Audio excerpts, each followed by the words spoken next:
Oke, selamat datang di News Channel. Di video kali ini kami akan membahas trailer movie Black Clover yang sudah kami rangkum ke dalam beberapa hal menarik. Mulai dari hal menarik tentang kunci sihir, pedang misterius, cerita Julius sebelum menjadi kaisar sihir, hingga tujuan Conrad sang mantan kaisar sihir. Dan seperti biasa, sebelum masuk ke dalam pembahasan, jangan lupa untuk memanfaatkan tombol like, share, subscribe, serta tombol bergambar lonceng ya. Terima kasih.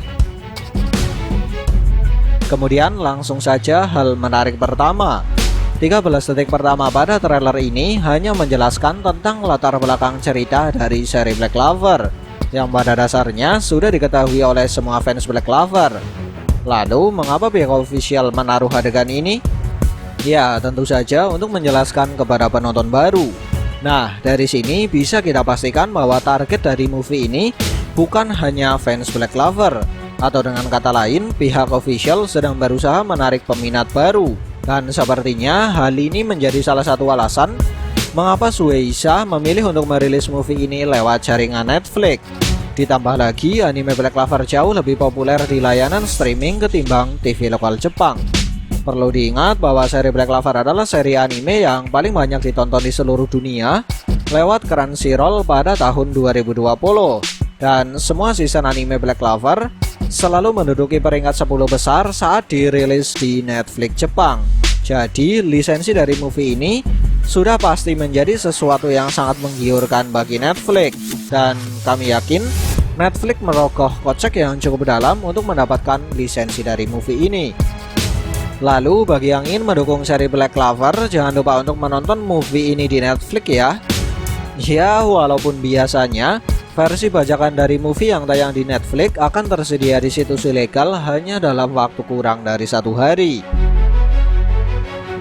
Kemudian hal menarik kedua, pada detik ke-14 pihak official menuliskan dengan tulisan yang sangat besar kalau Babang Yuki terlibat dalam movie ini sebagai pengawas sekaligus sebagai pembuat desain karakter. Dan sepertinya hal inilah yang menjadi alasan mengapa manga Black Clover sering mengalami libur saat menceritakan arc kerajaan Spade tahun lalu. Hal menarik ketiga, Julius yang mengenakan seragam Greidir terlihat muncul dalam trailer ini. Dan hal ini seolah mengisyaratkan kalau cerita dalam movie ini akan berhubungan dengan cerita Julius sebelum dia menjadi kaisar sihir. Karena itulah kami lebih suka menyebut cerita dalam movie ini sebagai side story. Dan bagi kami cerita dalam movie ini terbilang kanon seperti halnya cerita pada novel Black Clover yang menjelaskan tentang sesuatu yang tidak atau belum dijelaskan di versi manga. Terlebih lagi, salah satu penulis skrip dalam movie ini adalah penulis novel Black Clover. Dan perlu diketahui bahwa hal ini sejalan dengan sinopsis yang diberikan oleh pihak official lewat situs resmi mereka, sekaligus sejalan dengan pesan atau komentar dari Babang Yuki, di mana sinopsis yang kami maksud ini berbunyi, film ini menggambarkan kisah kaisar sihir yang tidak terungkap dalam karya aslinya, maksudnya dalam versi manga ya. Mantan kaisar sihir yang bernama Conrad tiba-tiba muncul di depan Asta. Apa tujuannya mencari pedang kaisar sihir? Dengan munculnya mantan kaisar sihir, Asta dan yang lain terseret ke dalam medan pertempuran baru. Lalu pesan atau komentar dari Babang Yuki kurang lebihnya berbunyi seperti ini. Tampaknya visual dan trailer dari film Black Clover akhirnya dirilis. Saya bertanya-tanya, apakah saya harus menggunakan yang asli untuk film ini? Maksud dari kata yang asli di sini adalah cerita dalam manga ya. Kisah kaisar sihir dibuat menjadi film. Ini adalah cerita yang disebut saya tidak melakukannya di versi asli atau di versi manga. Saya pikir itu akan menjadi film di mana Anda dapat menikmati pertempuran mencolok skala besar antara Asta dan musuh-musuhnya yang kuat. Saat ini sutradara Tanemura dan studio Pierrot sedang mengarahkan semua upaya mereka untuk memproduksi movie ini. Terima kasih banyak. Nantikan Maret tahun depan. Saya juga sangat menantikannya. Kemudian hal menarik keempat, terdapat semacam cahaya kuning di dahi Julius. Dan jujur kami belum terlalu yakin tentang hal ini. Tapi tidak menutup kemungkinan kalau cahaya ini merupakan gambaran dari semacam efek sihir milik Conrad. Karena biasanya sihir waktu milik Julius akan diberi warna putih kebiru-biruan. Hal menarik kelima, di detik ke-15 Kapten Yami muncul dengan wajah serius. Dan jika kita melihat background yang ada di sini, sepertinya adegan Yami ini terjadi di tempat yang sama dengan tempat Conrad menggunakan kunci miliknya dan memegang pedang misterius di detik 21 dan 22. Lalu pada detik ke-16 hanya menunjukkan Yuno yang sedang menggunakan mode Spirit Dive.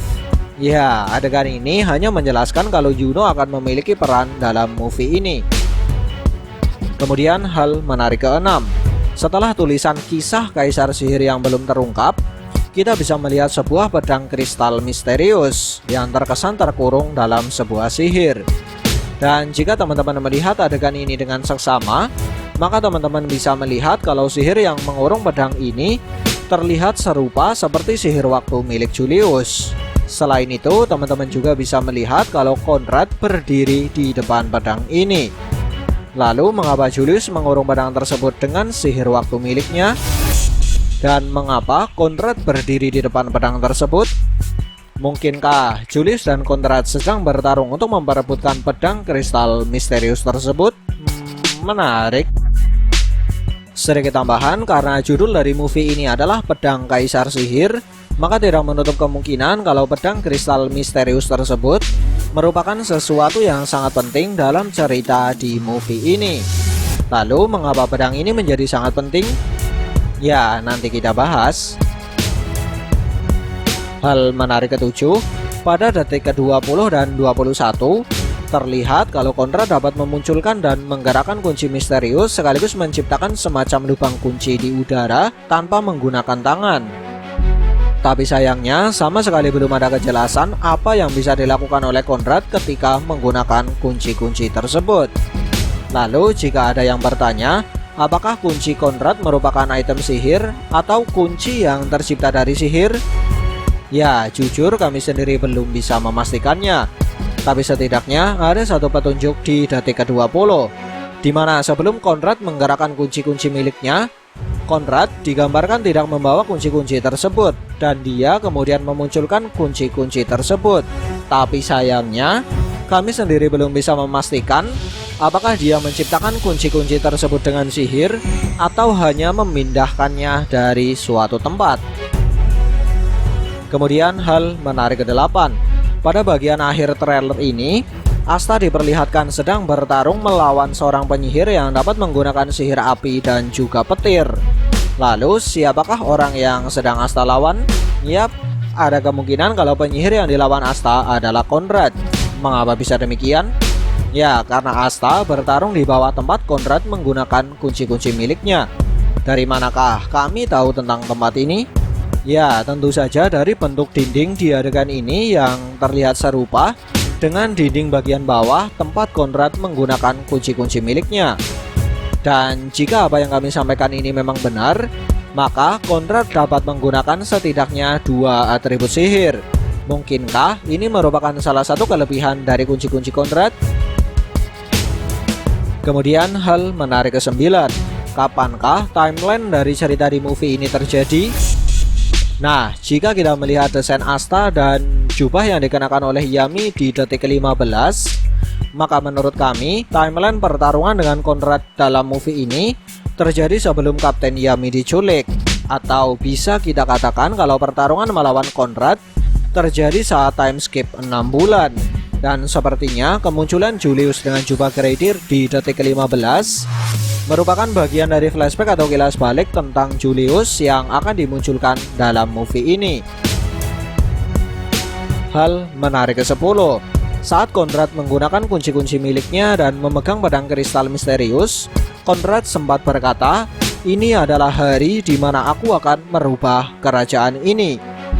Dan sepertinya tujuan Conrad adalah merubah kerajaan Clover. Tapi sayangnya, kita belum bisa memastikan perubahan seperti apakah yang dimaksud oleh Conrad. Entah perubahan mental seperti meniadakan diskriminasi atau perubahan-perubahan yang lain. Kemudian walaupun kita belum bisa memastikan hal ini, tapi setidaknya dari sini kita bisa memastikan satu hal, yaitu pedang kristal misterius yang muncul di detik ke-18 dapat membantu Conrad mencapai tujuannya. Lalu kekuatan atau kelebihan apakah yang dimiliki oleh pedang kristal misterius ini hingga bisa membantu Conrad mencapai tujuannya? Menarik untuk kita nantikan. Sekian dari kami and see ya.